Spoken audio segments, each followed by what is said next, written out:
Hello, everyone, and welcome again to the Mindset Lecture Series that is brought to you by the Center for Psychedelic Psychotherapy and Trauma Research at the Icahn School of Medicine at Mount Sinai. I'm Rachel Yehuda, Director of the Center, and today it is really my great pleasure and privilege to introduce to you Dr. Gita Vaid. I want to tell you a little bit about her for a moment, and then I'm going to tell you a little bit about what she's going to talk about. Dr. Vaid was trained in psychiatry at NYU, where she did her residency training, and she's a very rare breed. On the one hand, she went off after her residency training to learn psychoanalysis at the Psychoanalytic Institute, and she is still on the faculty of the Psychoanalytic Association at NYU.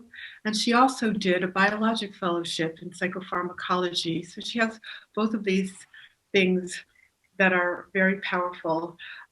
She's been in clinical practice for many decades, and recently she has founded the Center for Natural Intelligence because of her new interest in psychedelic-assisted psychotherapy. That's why we've invited her today. We've also been working together. Her topic today will be on ketamine-assisted psychotherapy. I'm sure this is going to be of great interest to all of you, and hopefully we'll have a very lively discussion. So I would like to turn it over to Dr. Vaid now, and we're really looking so forward to what you have to teach us. Thank you. Thank you, Rachel. It's a pleasure to be here. I'm very excited to talk a little bit about the work I'm doing currently. I've been spending the last few years figuring out how to use these powerful substances in practice. And so what I'm going to present today is an overview of this very different approach. It's a really novel approach to psychotherapy. I'm going to have some bullet points and then hopefully go into a little bit more detail about each of them, following with a clinical vignette. And then I'm hoping to have some time left over for questions and answers. So this is the ketamine molecule. And when I talk about ketamine, I'm really going to be talking about this medicine as an agent to catalyze change. I'm not going to be talking about the pharmacological effects of ketamine, which this group is probably one of the more knowledgeable groups about how ketamine works in the world. So I'm not going to be talking about how it works on the brain or its antidepressant effects. Instead, I'm going to be talking about ketamine as an agent for transformational healing. And in the approach I use, I really look at it as an agent to catalyze relational psychotherapy, which is guided by character maps, knowledge of the structure and the dynamics of transformational processes, applications of psychoanalytic theory and technique, and mechanisms to leverage the innate healing potential, which allows one to improve character flexibility, resilience, creativity, and self-actualization. It's a very different model of healing. It's not about symptom reduction or helping people cope with problems in their life. It's a whole different approach. So ketamine-assisted psychotherapy, what makes it so different from ordinary psychotherapies? Here are a few of the key aspects, which I'll go into more detail and elaborate. In the process, in the actual psychotherapy experience, you get to develop a state of awareness beyond default conditioning, beyond our everyday habits, which we're all locked into. There's a possibility of discovering and exploring ourselves and expanding into the experienced self beyond those frameworks. And that's a very different way of learning and discovering and exploring senses, the self-sculpture that we all inhabit. It's not just based on understanding and narrative discourse. It really is an exploration of the experiences through a sense and sculpture through the experience itself. There's also a very unique aspect of experience of presence and timelessness. And this gets into what people have been talking a lot about, of the value of a mystical experience. It doesn't only have to be ego dissolution, but one can access that even in the low doses in these different states. And the last thing, which people are very excited about, is the unique way of working through trauma. And that's received a lot of attention in all of the different studies how trauma can be metabolized with these medicines and compounds. Additional benefits of ketamine, which are quite unique, is it causes a somatic release. Ketamine itself relaxes not only the chatter in the mind, but also the body. And character and some of the defenses are held both in the mind as well as in our bodies. So to have a timeout and a big release somatically is a very important component. And in some ways, it's a way of discovering for some individuals for the first time what it is to feel like, to be themselves with somatic, mental, and emotional experiences of security, a real timeout and a discovery of themselves in a safe environment within their bodies, and to try and develop a different relationship to the home that they live in. And the last thing that is very unique is it's also a psycho-spiritual experience. It's not just a medication. It really allows one's access to spiritual states. And that piece has been found to be very healing in and of itself. So I'm going to start off with talking a little bit about set and setting. This is a term that comes up a lot when we talk about psychedelics, set and setting. What do we mean by that? Well, there's three containers we're referring to when we talk about set and setting. One is mindset, and you can see in this slide, I'm using Sigmund Freud as the therapist and his famous case of Dora to be the patient. The mindset is, what does the subject come in with? All that she's holding in her inner world, in her inner container, fantasies, fears, anxieties, characters, sense of self. That's one area of operation that we're very much considering. The other setting is the outer container, which is the relationship container, which is composed of the pairing of the therapist and the patient. And that's another matrix of operation where we can have some efficacy and have some way of working within. And the third is the treatment setting, a very safe environment to hold the experience where this work is going to be done. And to the left of the slide, you'll be able to see some of the differences of what we utilize in that context. There's a couch. It's quite unusual. It's not just sitting up in a chair, a little bit like back to the old days of psychoanalysis. There's somewhere comfortable for the patient to recline, like a couch. We do use an eye mask, which is very unusual, to direct the person inwards. Ketamine itself also can cause some light sensitivity. So it also is nice to have the person be comfortable, but the advantage is they turn their attention inwards. Music is utilized. And I have at the bottom flowers because we try and include nature if possible. That's not always possible, but it is ideal if we could have access to some nature. Sometimes even a vase of flowers or something can be usually quite valuable in these experiences. So in this slide, I'm trying to demonstrate that it's really quite a dynamic process that exists. Ketamine is a catalyst, and there is the relationship pair, but ketamine is very unique and quite suitable for some of the explorations that we find with meditation. Meditation itself has been found to be incredibly healing for the mind and the body. There's been numerous studies talking about the benefits of meditation. And if dosed correctly, and that's the key part here of dosing correctly for the individual person, one can allow a person to drop out of the thinking mind and drop out of the spaces, the default conditionings, to go into deeper processes within themselves, to really start exploring themselves and learning and discovering from the knowledge and wisdom held in the body. Where are the blocks, the disconnections, the trauma they're holding? All of that gets to be experienced and an opportunity to be reworked and metabolized in the context of a safe environment within themselves, as well as in the relationship, the therapeutic relationship, and the outer container. And we refer a lot to inner healing intelligence. Pretty much what that means is an extension of what we know about the body also applies to the mind. The body is really capable of healing itself.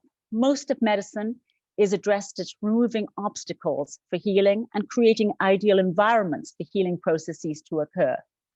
And the same is true of the mind. If we create a healing environment, the mind knows how to heal. And this healing environment seems to be these medicines, ketamine being one, which allows a potential to in the safety of an ideal setting, allow for natural healing processes to occur. And really, we know how to heal ourselves if given the right environment, and we heal each other.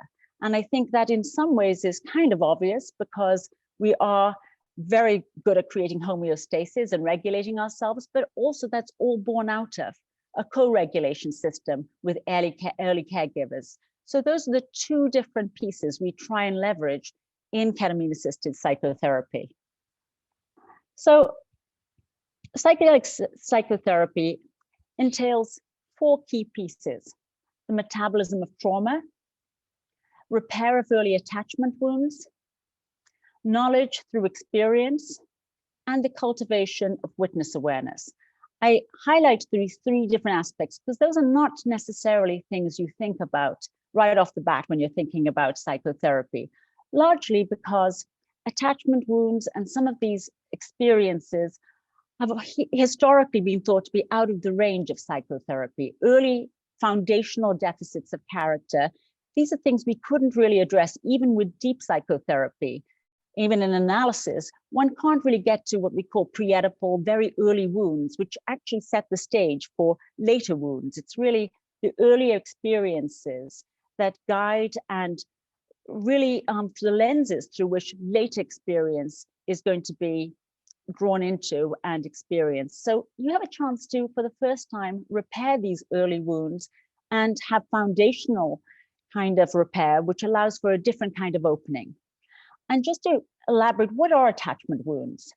Attachment wounds are really the earliest ways in which we connect to our earliest caregivers, the ways of connecting with our earliest parents or mothers or figures.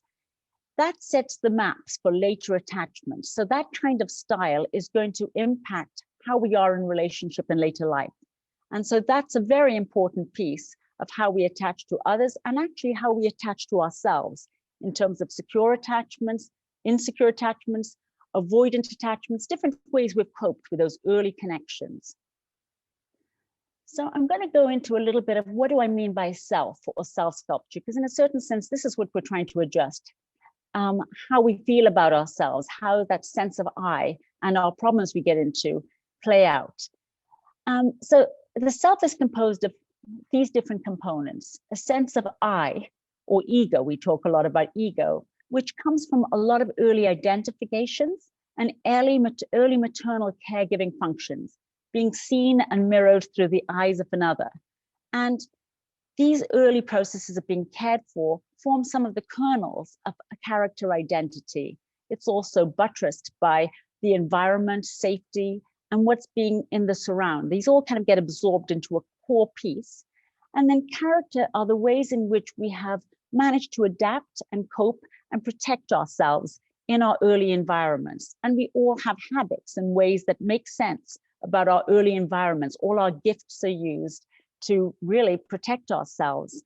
And in some ways, you can see a snapshot of what an early person's life looks like just in the present moment, because in a sense, it's almost like in archaeology. You can see those earlier ways of coping play out right now in the present moment. And then there's another part, which is making meaning and stories. We all have ideas about ourselves, which are really based on things that were reflected on us, ideas, fantasies. Like some people feel like they're never going to get much in life, and that's a kind of narrative they live within, or other people feel like the world is my oyster. These ideas about oneself are housed in both the mind and in the body. And what's interesting about this work is one gets to find and discover all of these pieces of how we're composed, almost like a sculpture, and as well as an experience of I beyond it, which gives one a different sense of exploration when you're actually re-entering and seeing how you're composed. It's quite exciting.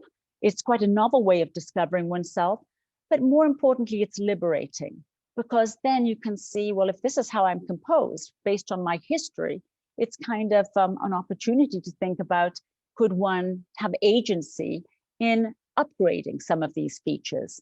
It's actually remarkable how much of our core sense of self is set in stone from earlier times. People who have told they're not good enough, were neglected, didn't get enough of what they need. And I suspect we all have deficits in these areas because it really does take a village to raise one child. None of us get the village. It's amazing how later life good relationships don't correct that. We really have a core sense of ourselves that is consistent throughout life as we transform and grow from young child, baby, girl, young woman, married woman, older woman. Our core identity is constant. We recognize ourselves, and that's really set in stone from a very, very young age. This is a chance to upgrade that and correct it if there have been some misalignments, misadjustments, inaccuracies, or growth that has occurred throughout life where some of the old ideas don't really fit anymore, but we're still wearing them like old clothes. So this is another slide to talk about the same idea. It's really a journey through awareness, really cultivating an ability to watch with compassion and notice the mask we wear, how we present ourselves to the world, as well as who we are when we're fearful. When we're all triggered, we have a way of reacting, which is not even conscious or deliberate. Reflexively, we all will jump into our protective positions and stances, which have an earlier history. For example, when one person is feeling insecure, they might become very controlling and very argumentative to feel strong and in control and shore up their sense of self. Another person might try and figure everything out so they can feel in control and feel like they have some agency. We all have a different version of ourselves. But then there is a self when one is safe and able to just let go of defenses, where one can just be very safe within themselves, from which there's a possibility to create. And that's a place I think we all yearn for. And that's closer to the essence of who we are, where we can really step into expressing our true selves. Usually we have all of those layers, and hopefully in someone who's well developed, fluidity to move in and out of those states with access to a core sense of oneself, free expression and vitality in life. People who are a little bit too defended and have had to deal with probably fearful, not safe environments, early anxieties, internal or external, have too much defensiveness, are rigid, a little bit locked in, less free to express themselves, and in the worst case scenario, very, very stuck and very inaccessible, emotionally inaccessible to themselves as well as to other people, and can talk about feeling, locked in. And you can feel it. That is in a way sets the stage for depression, anxiety, disconnection, all sorts of problems later life. And on the outside, I have ego dissolution to say that we can study ourselves, all of the different ways in which we are through an experience, and also an experience beyond all of that, which is quite extraordinary, to experience a sense of something, a sense of I, a sense of awareness, beyond the constraints of all of those different pieces that composes us. So what we try and do is create an environment of safety, an experiential experience of safety, security, where there's less anxiety, not only mental, but physical. So the person can discover what it is like to be them when they're free from anxiety, for real awareness building and recognition of who they are, and some even character defense work to see this in action and learn from experience. Knowledge is one thing, but when you can put it together with the emotional experience, that's when the real shifts occur. So it's an enhanced field for character repair work. This is the kind of stuff that all psychotherapists are really going for. How can they use the relationship to have emotional contact, to do the work? And this throws you into hours of this state that we work very hard in ongoing psychotherapies or psychoanalysis to have moments to achieve this, to remove the character defenses, to have an opportunity for emotional connection. And in that field, that's where the real magic of psychotherapy happens. And you can deal with the attachment wounds, really create through a corrective experience, which can really be taken in, a repair of earlier mistrustful, anxious, insecure connections, a way of being mirrored, seen, and taken care of. This is all part of the corrective experience, but this involves the therapist also knowing how to work within it and being able to use themselves and be able to be a mirror and be able to accurately translate the person's experience to them. This gets into the co-regulation experience of seeing oneself, being with each other. And the third part that's not in this slide, but I think is in the next slide, is the regulation piece. You know, as I alluded to earlier on, when we're all defended, it's really hard to connect to another person. You know that from everyday life. When someone is very anxious or very triggered or in a high anxiety state, it's really hard to feel them. You can kind of sit with a person and you can talk to the person, but you can't really feel them. And that's a problem because the person feels emotionally disconnected and you feel disconnected from them.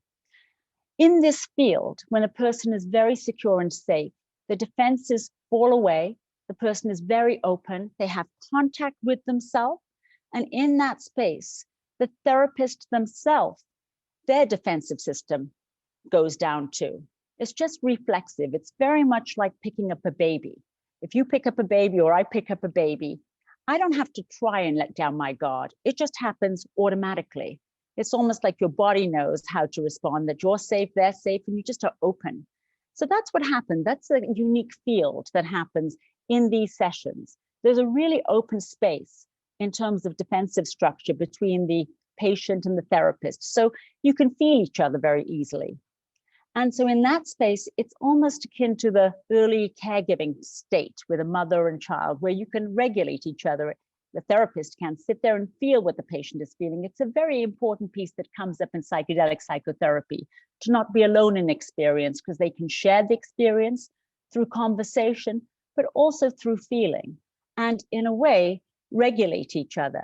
And that gets into perhaps building health from a very unique way of learning how to regulate oneself better and not be alone and resort to all of these different coping skills that one who is dysregulated has to, just to manage, to resort to, which usually involves disconnections from feelings, which is a good solution, but then has a lot of side effects beyond that, which shut a person down from their full experience.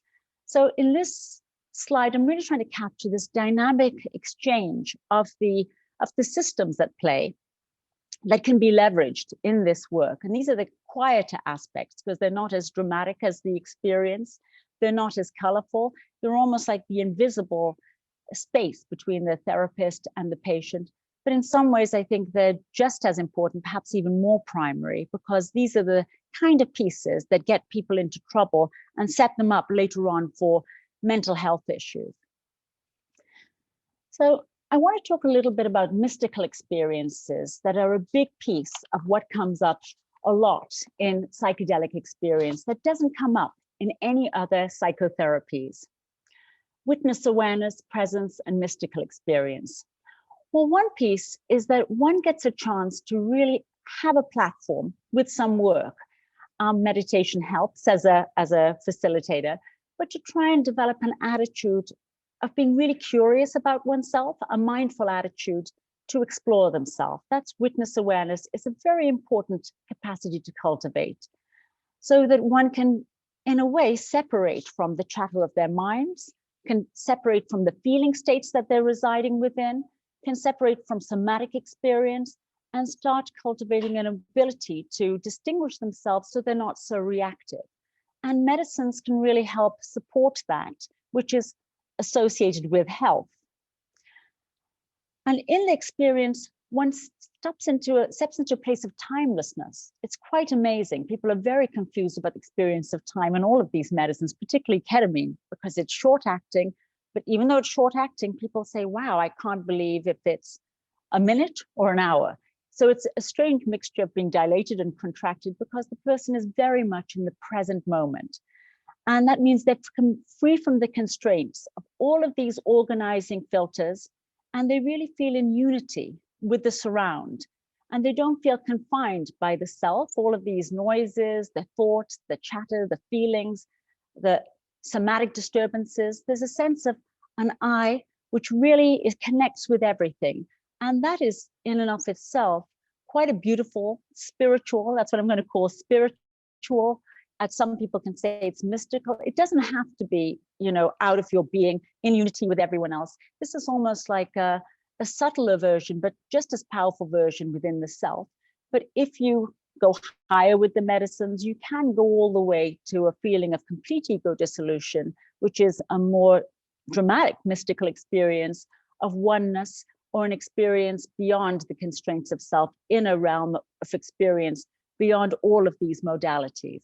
And this piece is very important because it has been associated in many of their studies with being connected to good outcomes in terms of anxiety and depression. So it's an important, very unique part of psychedelic psychotherapy that is worth emphasizing and highlighting. And there's a lot of implications of how do you dose for a person to get them and choreograph the session to exactly more or less where you would like them to be in the course of the psychotherapy. This slide really talks a little bit about psychological trauma patterns. That gets into some of the stories and ideas that we house in our body and mind. In psychotherapy, therapists are really good at figuring out patterns. And in fact, I think we're all quite good about that now anyway. Even before we go into therapy, most people who come to see me, they will tell me they know what their problem is. And usually they're completely spot on. And they'll tell me they know where it comes from, and they're usually right. And they'll tell me many examples of how it's played out. For example, someone might come to me and say, I have horrible problems with relationships. I'm always winding up with guys who are unavailable. They might say, I know it comes from a father who was alcoholic and unavailable to me and didn't give me any attention, but here are 5 examples of relationships that capture that relationship dynamic. And in ongoing psychotherapy, we're very curious about the past, how it's affected the present moment, try and bring awareness to it so the person can have much more knowledge about themselves in navigating future relationships. But what's different about this is, instead of being so focused on the past, in psychedelic psychotherapy and with ketamine, I'm really interested in identifying those patterns, not so much to understand where the past came from. I see it in the present moment. Most people are aware of it. My mind is trained to analyze away and figure it all out from the past. More importantly, I shift now into how can I help them become aware of it so they can release from it? How can I support whatever is in our working relationship to allow them to break open from that and to release from those patterns, to discover who they are if they are released from those trauma loops that we all house in different ways in ourselves. And that's a very different approach. It allows someone to free out of those organizing systems that have created problems from them, these maladaptive patterns. And it's an expansion beyond the spaces they've been to a different potential of where they are now. So in some ways, in the example I gave you, to try and have a person have an experience of themselves more open. We can talk about how there's always some kind of gain one has, some set point, some kind of secondary solution that is in that kind of insecure attachment to someone who's not available. But this gives one an opportunity to grow out of that. And that's a very different approach. It's almost like emerging into a different space. And so that's why the word emergence comes out. It's more about who could you be if you're free from these limitations? Who can you expand into based on your gifts that you're holding in yourself, your capacities, your creativity now? And that's a different approach to psychotherapy, where there's an emergence phenomena and a building of resilience. So you have much more new adaptive coping skills, which can be built in, instead of trying to work within the systems that have been set in stone and trying to have a few degrees of freedom. This allows for a real new potential opening into a fuller way of being, a freer way of being. And the treatment looks very different. It's like watching someone blossom into themselves. It's quite a different process than any kind of work. It really is seeing someone unfold into the fullness of who they are. I think this quote by Carl Jung captures it nicely. The privilege of a lifetime is to become who you truly are. And I really feel that ketamine-assisted psychotherapy and psychedelic-assisted psychotherapy allows for that. It's a real paradigm shift in healing. It's not just symptom relief, diagnosis, and treatment of symptoms to cope. It winds up actually in some ways requiring a different diagnostic system, a different lens with which to view people and support people so they can release from who they have been their whole lives and actually discover new potentials within themselves, to have a new expression which allows for, an expression more of the heart of who they are, the essence of who they are. So it's a shift towards building health and wellness and retraining the body and mind to safety, healing character wounds and ego wounds and trauma that's held in the body. And that leads to a really creative field where there's self-compassion, self-love, and all of the inner work. The more you do your own inner work, that's what gets to be reflected in outer relationships. So this really leads to both the internal improvements and then in the relationships in that person's life to everything around them, improvements and the outer world. It's a very different approach to healing and wellness and psychotherapy. This slide is hopefully going to capture a little bit of the strangeness and the beauty of the psychedelic experience with ketamine. It's a very unusual experience. So I'm going to leave this on so you can have a flavor of what it's like to be in a ketamine experience. While I read to you a clinical vignette, I'm hoping to just give you a little bit of sense of all of these pieces I've discussed with you today. What does that really look like in the consulting room? How does it play out in the actual doctor's office? I will preface my vignette by emphasizing a few pieces. First of all, this session is just 3 sessions. So it's really important to think about the length of time where this depth of work can occur. It's 3 sessions. One initial evaluation, where I got to see the patient for the first time, get a general history, get a sense of the whole person, history, physical, the whole thing. But it's very general, even if it's detailed. Make the evaluation that this person is appropriate for treatment. The second itself was a ketamine session, which was a 3 to 4 hour long session. I think with him, it was about 3.5 hours. So it's a long dosing session where he actually was administered ketamine, but there was time before and after the session to talk and discuss the experience of the session. And then the following day was an integration session. So there's quite a few hours involved, but actually only 3 sessions. The other piece I want to emphasize, which I can talk more if we have time in the Q&A, I'm happy to go into more detail about it, is when I talk at the end about the patient's report, I'm in a way not going to go into detail, but I want to just emphasize that the way analysts listen to material from a patient is not quite the same as other physicians or other communications. It's a very unique way. When a patient comes into my office and talks to me, I listen to what they're saying. I listen to what they're trying to communicate to me in a very concrete way. The person wants to tell me, I'm so sorry, I'm late. The taxi got in my way. I couldn't find a way to get here. And I'm just hearing, okay, they're late. They had a hard time getting here. At the same time, I'm trying to listen to what does this mean? What is another part of them they're unconscious trying to express? Are they talking about some other fears that made it hard for them to get there? What got in their way? Another part of themselves, obstacles, inner conflicts. So we're always listening to different levels of what's being communicated, the actual content of what they're saying, different derivatives that might be expressed from unconscious places in themselves. And that's where the skill of listening comes into it, as well as reflecting back, perhaps what the person is trying to communicate from places that they don't even know themselves. I mention that because I'll try and get into a bit more detail because it might not be clear. Some of how what I assume is obvious, it may not be obvious to others in some of the expressions. But I'll go ahead and start. Mr. X is a 72-year-old European man referred by a colleague for deeper work. He was lovely, easily engaged, and enthusiastic about working together. Mr. X was obviously highly intelligent, self-aware, and had become well acquainted with himself through personal self-work, ranging from psychotherapy, work with a shaman in Peru 10 years prior, and more recently spiritual work with an alternative healer. He was self-described as a seeker. Mr. X was in a stable long-term relationship, had several grown children, and half a dozen young grandchildren, all of whom he was very close to.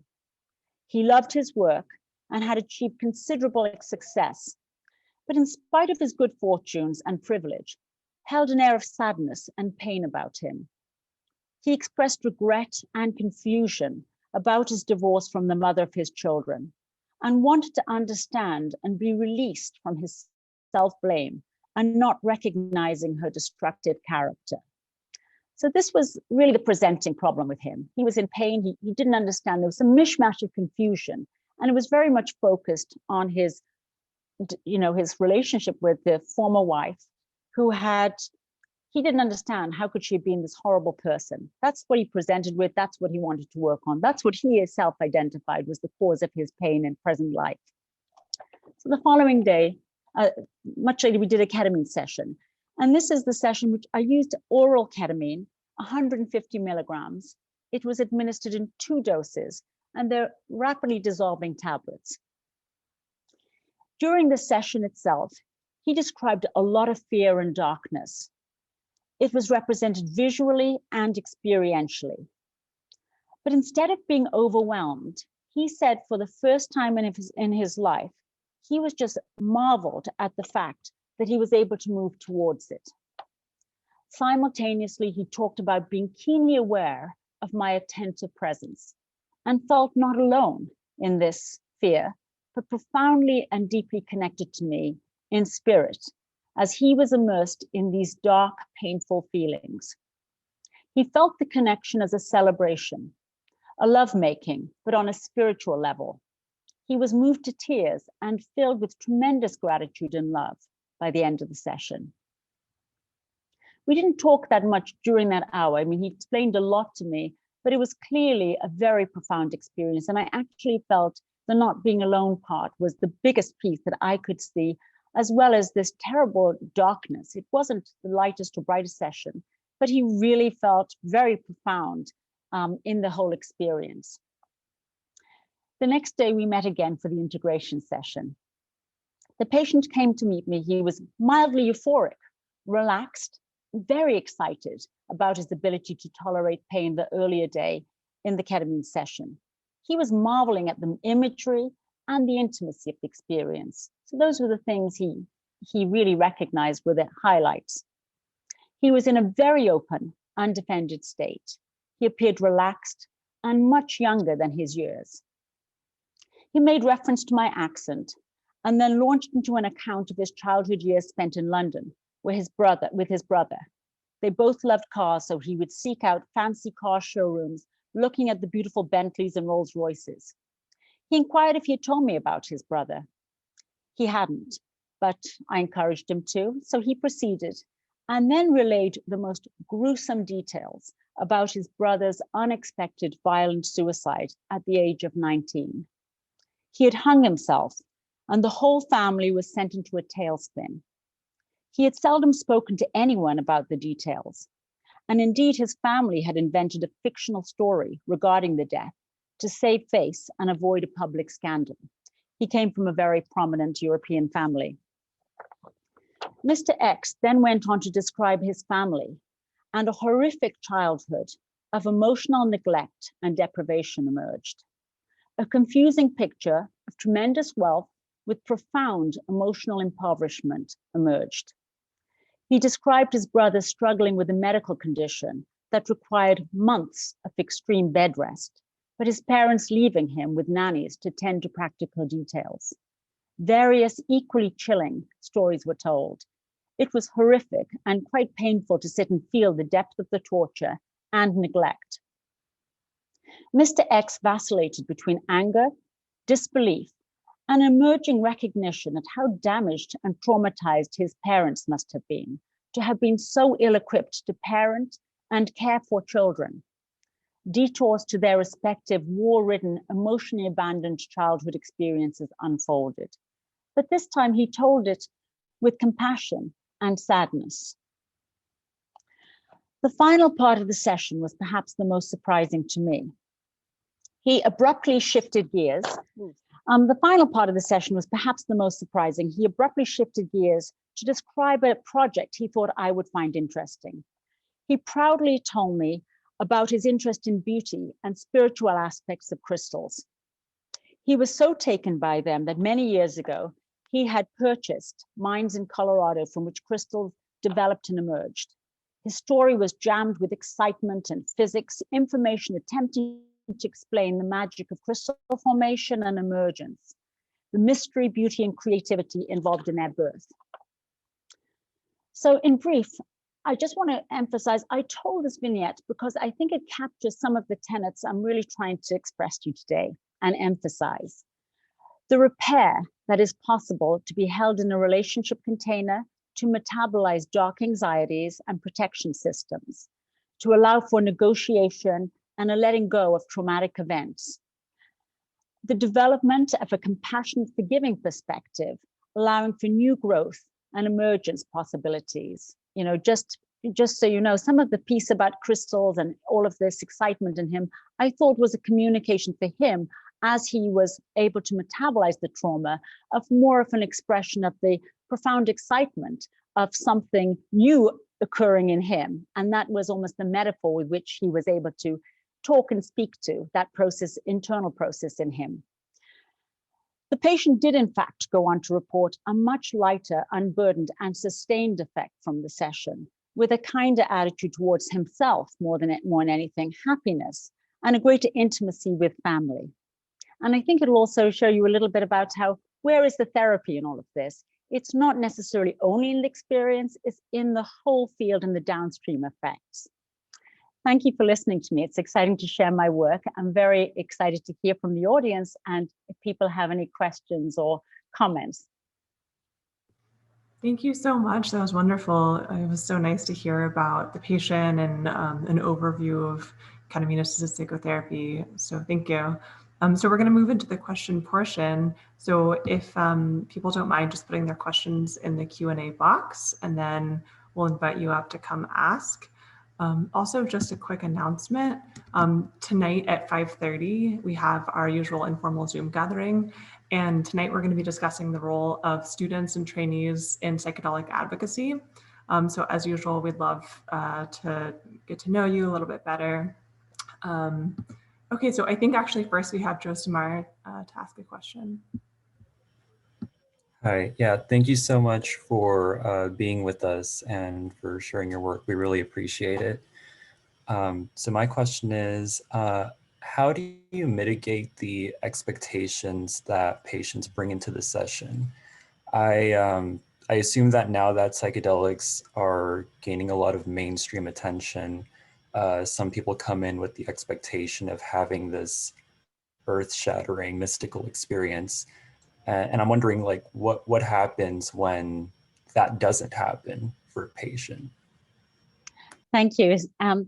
Well, it's a really interesting issue because there has been so much focus, and some of that is based on the studies of the high dose ego dissolution experience. And that's really a lot being talked about. So a lot of people come in and they really want that. And I'm not really opposed to that. I just need to understand, would that be helpful? Why they want it, and I'm happy to provide it if in fact I think that would be useful. Generally speaking, it's not my first go-to place. But so I do tell people, if you're looking for a giant ego dissolution psychedelic experience, you might be disappointed. But to address your specific point is I talk about it. I want to understand about what they have in mind, why they think it would be useful. And maybe they have information that would reveal that in fact they know themselves very well. But generally speaking, it's more about preparation. This gets into preparation and learning about the person, explaining to them why I think it might be better for them to study themselves. Also, I think there's an excitement and a recognition that mystical states can be healing. And as I try to mention in my, in my talk, I do think that's very true. But for me, to experience oneself fully is, I think, an incredibly important spiritual, mystical experience. I don't think you have to be in a state of oneness. I think to actually feel who you are and know who you are, free of these constraints in a full state of presence, that in some ways might be more valuable because at the end of the day, it's easier to stay and integrate that in your everyday life. Whereas I've seen people who have the most extraordinary experiences from ayahuasca circles or from psilocybin, going to different retreats and whatnot, and they're amazed. But in terms of how much it affects their life in the everyday, oftentimes it's very difficult for them to integrate it to making real meaningful change. And I think for me, that's the part that I look at. So in terms of your question, I think it's coming up a lot. And I think it's not a problem. We just need to discuss it, just like every aspect of the treatment, to understand where they're coming from, why they think it's important. Sometimes it's important because people feel like, I need to get out of my head. My mind, my thinking is so, I need a break from myself, which seems reasonable, except for, to me, that of course gets into, well, how can we fix yourself so that you're not so tormented by being in your mind, so that you can actually repair the torturous state that you live in, instead of taking breaks from yourself and getting away from yourself, right? So it really depends on what that means for a person. Thank you so much. Thank you. I think next we have Dr. Klebson. Thanks so much for that talk. That was really interesting work. So I heard things like high dose, low dose, and then I also heard oral, and I know we've heard a lot about IV administration, obviously intranasal, and then you mentioned oral. So could you talk a little bit more about specific dosing? What does it mean high dose on sort of a milligram per kilogram basis? And what are some of the differences across the delivery mechanisms? Absolutely. Well, the mechanisms I use are oral lozenges, and I use intramuscular. I'm leaning more towards actually using intramuscular, largely because it's more specific and precise. With the oral doses, it's a bit more complex because how much actually gets absorbed depends on so many different factors. There's how much I administer, how long it's held in the mouth, because it has to be absorbed through the buccal mucosa, and that can, really complicate how much actually gets absorbed for a person. Not to mention, I have found even compounding pharmacies not necessarily being consistent in their preparations in terms of distribution rates and all of that. So, but those are the two things I use, because I think nasal is really hard to administer and know how much one gets. And I think that if people have that, their tendency is to squirt a lot and then get into really high doses. And what constitutes low dose and high dose, I think, is a really interesting question, because what I use to evaluate that is more the person as opposed to an actual dose. I don't necessarily go by 0.5 per milligram per kilogram. What I really go through is that person having a general sense of their sensitivity. Some of that depends on their character structure, their ego strength. So these are the pieces I try and evaluate, as well as just getting a history of how sensitive they are to medicines. But we never really know. So what I like to do is, because everyone is so variable, I can have an idea, which might be correct or not. I do a test dose. I give them a tiny dose, which might be 50 milligrams, or if I think they're sensitive, 25 milligram lozenge, or maybe even between 15 to 20 milligrams intramuscularly. Of course, the intramuscular had the advantage that I know exactly how much I'm administering, but I've gone down as low as 10 milligrams, because if it's a very mild experience, I can always add more. I really prefer to be conservative and build up, because I have a sense in my mind of where I want them to go. The question is, how do I dose them and find the correct dose? And you learn. And so the first dosing session is very much, in a way, a test dose to get a sense of their sensitivity and a sense of how they're going. So some of it is, you have an outline, and then you learn from the experience and can dose it accordingly.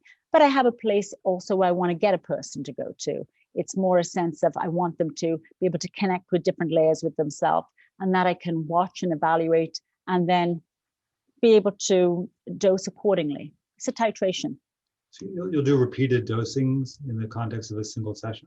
I will do sometimes if I think that's appropriate. Oftentimes I will.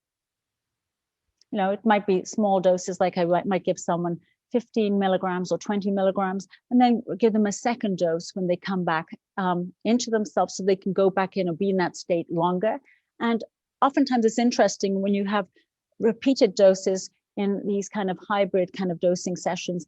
It can be interesting because oftentimes I found the second session does result in a very different quality, or a deepening, almost an extension of the first, whatever came up in the first session. So there's an art form to learning how to work with this medicine. There's different ways in which you can choreograph a session. Sorry, just one follow-up. And then between the lozenges that you use and the intramuscular, is there like relative equipotency, or do you shift around the dosing? I don't use them together. No, obviously. I just mean, like, right. Is 20 of the lozenges about the same as 20 of the IM? There's a general way you could kind of, I would say 100 milligrams of a lozenge can be equivalent to about 20 milligrams IM. I would say there's a relative, but of course, as I said, it's not specific. If someone swallows the whole lozenge at once, It's really hard to know how much is going to be absorbed in the beginning, although you can get a sense. That's why I'm really actually more and more getting excited about working with IM ketamine, because I think it's just a softer experience. Plus, to be honest with you, the lozenges don't taste very good. Thank you. Next, I think we have Kathleen. Okay. Hi. Yeah, I apologize. My camera isn't available. You mentioned that in your first session with each subject, you assessed the subject for their suitability for ketamine therapy. I was wondering if you could describe the criteria that you use and what are your exclusion criteria, and how long would it typically take you to determine that a subject isn't suitable for ketamine therapy? Thank you for the question. That's a very important question, you know. And I'll be honest with you, I like to know people really well before I work with them. I've also been in, you know, doing this for, you know, close to 30 years. So it's very easy for me to make an evaluation because I've just been doing this so long. You know, so I would say I can be quite quick in ruling out things right off. They just kind of are glaring to me. But some of the features are, there are some obvious ones. Obviously, one can look at a person's past and see if there's history of psychosis or mental illness in the family, serious mental illness. It doesn't mean to say it's an absolute exclusion, but it's something I'd want to be cautious. I look at the, you know, that whole self-sculpture slide I had. I try and really evaluate a person in terms of what is the strength of their ego. Is there someone who is actually kind of having a hard time holding it together to begin with? Doesn't mean to say it's a contraindication, but if they're already a little bit disorganized in their thinking and a bit loose, it's not my first thought to rush in with ketamine. I feel like I probably would say they need to be a little bit more grounded and need to have a little bit more repair. It might be a prelude to psychotherapy to prepare them for it. There might be some people who have a bit of more psychotic anxieties that want to understand that more. Also, how someone is, so there's different pieces. I look at, but the ego piece, all of that stuff in the self-sculpture is a big part. And another part is understanding the person. I want to feel safe, that I understand them enough, that I can support them. And I want them to understand and feel trust in me so they feel safe.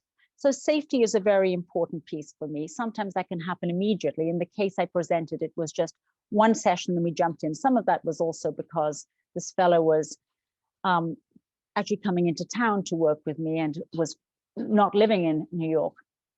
But he was also appropriate and ready for this work. Generally speaking, though, I would say there's usually several sessions beforehand. I really like people to take their time so we can leverage the full opportunity instead of just diving into it. Sometimes there are factors that make that not possible.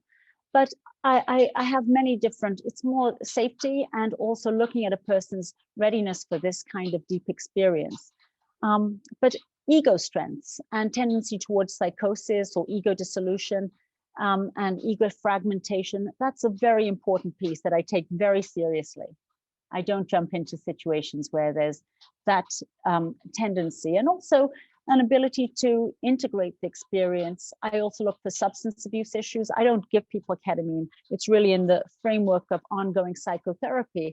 But I really want to understand people's intentions, to understand that they have the right framework with which to leverage it. For me, I feel like it's better to prepare a person rather than just to dive into an experience which could be interesting, but of very little value in the larger scheme of their life. Thank you so much. Yeah, that was great. Thank you. Thank you. Next, we have Yaji. Hi, thank you so much for your talk. It's incredibly fascinating work. My question is, I'm a little twofold, so general and a little bit more specific. So I'm a second-year medical student, and I'm not necessarily interested in entering the field of psychedelic therapy, but staying maybe more general. And in that sense, I would, love to be able to provide such a resource to patients. And I guess my question is, how do you even begin to competently navigate that? And I don't think we would get that type of training in medical school to know how to refer, let's say, to a psychedelic therapist. And so kind of that's the general piece. And I think my second question is, particularly I'm interested in working with vulnerable populations. And so kind of in a community setting, how do you even approach that, if you have any insights? This is a very new emerging field. I think that's what you're really speaking to. It's that a lot of excitement, but there's also not real clarity on how to get involved, what it looks like, and all of that rollout. And these pieces are all coming together, which is confusing, but also exciting.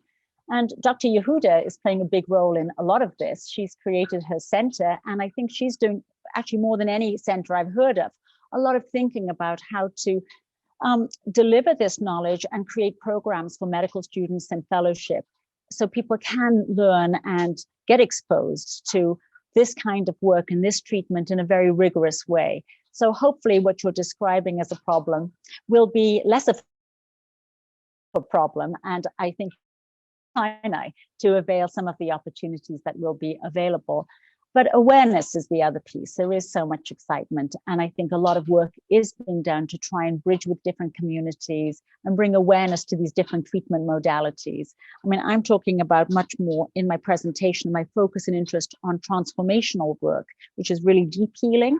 But there are different applications. So all of these different applications need to be spoken to because it's a very different approach to healing. And I think the start of a different approach to mental health healing, and through this door, probably medical healing too. So it's going to be a process, and important to bridge with different communities. Thank you. I think next, did you get your question answered? Okay, I think so. Next we have Dr. Libu.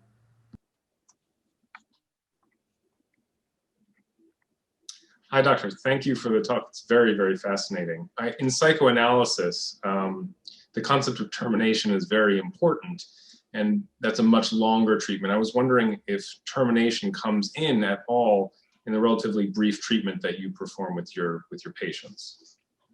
Well, it does come in because actually it's interesting you say that. A lot of people I've been working with, I have to say I get amazing results from my practice. I have the best outcomes, and I really think that's because I have the best patients. I practice in New York City, and I work with very high functioning, very thoughtful people. A lot of people have done a lot of self-work and have a lot of self-awareness. And so they come into a situation where the potential for healing happens, and it's kind of extraordinary to see them burst into creativity and utilizing it. Some of it deliberate, some of it just that's how we're made. And it's quite moving. And then the problem becomes like they want to stay in therapy and carry on talking about it. And I feel I'm happy to work with people. I have no interest in rejecting them, but functionally, I have brought up many times the value of the session seems less significant to me. And I try and move people towards, would they prefer to get involved with meditation? Could they go to a dance class? Could they do other practices so they can get out of my office and actually shift into being a little bit more autonomous and coming back for deeper work when it is useful? Because I think we do in therapy get into these kind of places which are very good for venting, but actually I'd rather have people be in community and finding different resources so that they don't have to lean on me for that work. So to your point, it really shifts the nature of not only the actual sessions and the process, but what are the implications for what does therapy look like? Is it once a week for many, many months or interminably? Or is it actually a top-heavy approach where you do this deep work and then actually are able to less lean on it and become more autonomous and a bit more individuated, which I think is the goal of self-actualization. And then if other stresses come back for different work. I think that model is what I think is more exciting and what this medicine affords, this kind of whole approach affords. So termination is an important issue. I would say the hope is that people could wind up not getting into these very lengthy treatments. That's my hope, at least. And I think that this can facilitate that. Not to say that's not relevant or important in certain cases. And in that case, that's fine. But I feel like therapy a little bit has become, I have a lot of patients who I've been seeing for decades at this point. And I'm happy to work with them if it's valuable. The question is, what is the functional value? If there's nothing else, that's great. But if there are other new approaches that could give them more relief, then why not avail them, even if it's a shift in our mindset to offer different approaches. Thank you so much. We just have a couple minutes, so I think Dr. Yehuda has a question that'll probably be our last. I cede my question to someone else's Oh, question. okay. Well, we actually had a couple questions that maybe converge and could be a good way. Yes, thank you. Thank you for all of your questions, everybody. So one of the questions that I'm seeing a lot is, I guess, are there certain people that you think this might not be a good modality for, or what might be the reasons that this might not work or that you might not choose it? How do you think about that, both like biologically and in the treatment frame? And like what happens, I guess, when if it doesn't work and you're in like an ongoing therapy with someone, like what is kind of the process of continuing like after the ketamine? So I think that's kind of a jumble of things, but maybe just speaking a little bit more about like choosing your patient in the selection and when things go wrong. What things go wrong? Well, I feel like I'm very cautious, so I'm very risk averse. So I really like to know a person really well. And if I have a sense that it's not good for them, I don't proceed and just try it out anyway. But I think really tendency towards psychosis or dissociation, sometimes this is very helpful for dissociation, but that is a very vulnerable population. Underlying health conditions that might preclude it. I don't like any accidents. So this does cause blood pressure fluctuations, or if someone has like a stroke risk, I'd be very cautious, or kidney issues, I'd want to check first with their nephrologist. So there's different issues that you always have to confront in a person. Which I think is just everyday medicine type stuff. But from a psychological point of view, I would say psychosis is the thing I worry the most about. And also having enough support in someone who is highly traumatized. But this is true of psychiatry in general. You want to make sure that in traumatic cases, there's going to be a lot that comes up. Do you have the time to really be present to support that person with the downstream effects of what can come up? It's very much that snow globe shaking thing. So someone who's deeply traumatized, I might hesitate, not because it's not useful, but I'd want to first make sure I have the right container to be able to support them through that process. Maybe having a handful of therapy sessions, availability, should they feel unstable because of what's coming up, memories of what happened to them or darkness, so they're not alone. So more of it has to do with these pieces. Great, thank you. And I think we're going to have to end, but thank you so much for coming. I think we all learned so much, and I think there's a lot of questions that will probably be an ongoing discussion. Thank you for having me. It's really been a pleasure. Everybody for tuning in, and I think the aim of this lecture series is to really bring a lot of different perspectives. And I think we heard one that we don't usually hear, especially in discussions of ketamine. So I think that this has been very interesting for me. And I want to thank our speaker, Dr. Gita Vaid, and we'll keep bringing you novel insights into psychedelics.